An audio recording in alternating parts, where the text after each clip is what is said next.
Ny Ankolafira Valmanana fa tokony ho tanterahana toy ny fandinihana ny momba ny lalam-panorenana itondrana ny Repoblika faha-efatra. Tsy nirahana ary tsy nekeny rehetra ny lalam-panorenana izay nividiana ny taona 2010 hoy ny ben'ny tanàna Karoba teo aloha Andriamatoa Maxime Ralaiseheno.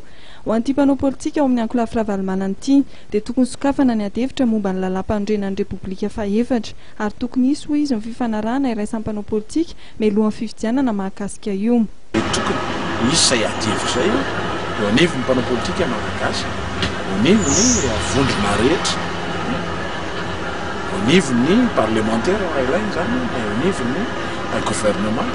Tokony hisokatra ny ady-hevitra constitution inona fa raha le 4e constitution 4e république dia fantatritsika hoe tsy nisy fankatoavana iraisam-pirenena ary nisy fandavana amin'izany ho an'ny mpanao politika rehetra teto Madagasikara.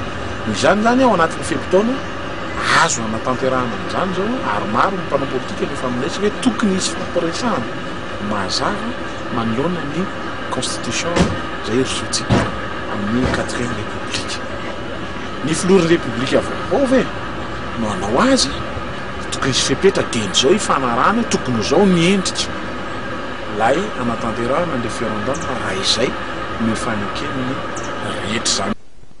Mitaketra ny ampiarana manontolo sordalana sy ampiarana amin'ny fehi-kevitra no tapahan'ny fivorian'ny vondrona afrikana farany teo izay manamafy ny fampiarana ny anjin'ny faharoapolo amin'ny sordalana ny tokony hiverenan'ny sestam politika tandrazana ny Ankolafira Valmanana. Ankoatra io dia mitaky ny tokony sy ny fampihavana pirenena mialohan'ny fifidianana amin'ny mpiaradia amin'ny folo teo aloha Marc Ravalomanana.